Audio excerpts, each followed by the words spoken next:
So now students, welcome to the next slide. So now let us consider third number question. It is, if on tossing a coin it shows head, toss it again. But if it shows tail, then roll or die.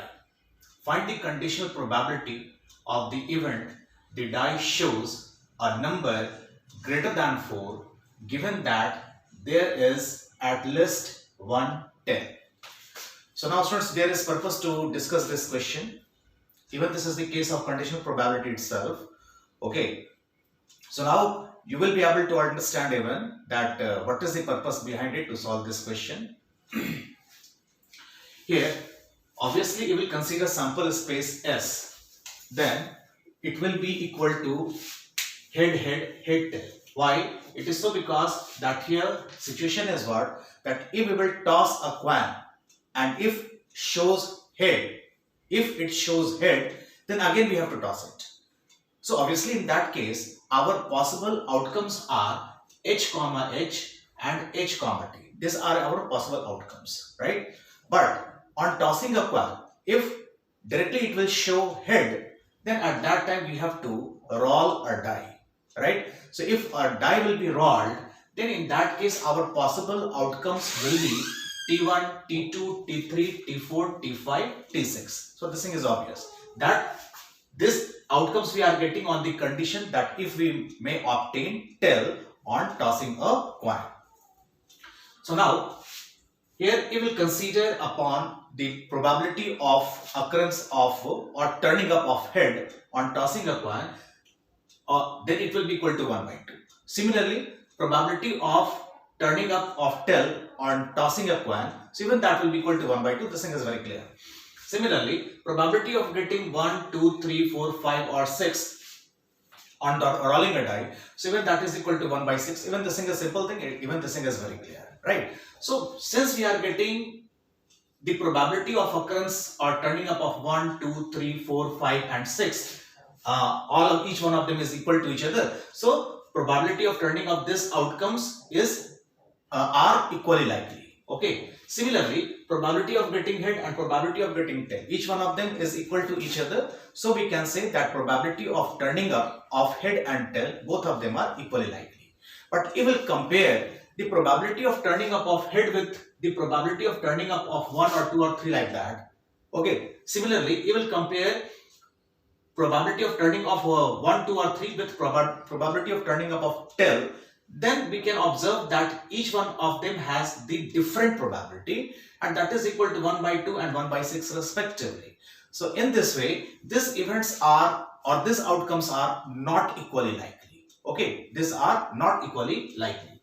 So now we will calculate the probability of occurrence of head and head on tossing a coin twice. Okay, then after that we can get that it is equal to 1 by 4. It is so because the probability of getting H comma H stands for probability of H intersection H. And since both of these two events are independent events, so we can write probability of H into probability of H, and this is equal to 1 by 4. Similarly, probability of H comma T, this is equal to 1 by 4. Probability of T1 is equal to probability of T3, T2 is equal to dash dash is equal to probability of T6. So that will be equal to 1 by 2 into 1 by 6, and that is equal to 1 by 12. Okay, because T and 6 or T and 5 and so on. So these are the independent events. Okay, tossing a coin and rolling a die, then what the outcomes we are getting. So those outcomes are not depending upon each other. Okay, the probability are not depending upon each other. So due to this reason, here we can multiply them directly, 1 by 2 into 1 by 6, and that is equal to 1 by 12. Now here our event E is representing the event of getting at least one tail. Event of getting at least one tail. So your outcomes will be HT, T1, T2, T3, T4, T5, T6. This thing is obvious. And A is the event which is containing the outcomes, okay, greater than 4. Containing the outcomes greater than 4. So greater than 4 stands for, we will obviously get here 5 and 6. Okay. And this 5 and 6 we are getting on the condition when a coin will turn up, okay, as tail. then only. So that's why even T will involve at this place. So in this way, E intersection A, that will be equal to T5 comma T6. Why? Because A is the subset of E. That's why this two outcomes as the members of this set E intersection A we will obtain. Then probability of occurrence of A when E has already occurred, and this is equal to probability of E intersection A divided by probability of E. Okay, so this we can write. Now E intersection A, so this will be equal to 1 by 12 plus 1 by 12. Means here you can see that probability of T5 and probability of T6, each one of them is equal to 1 by 12.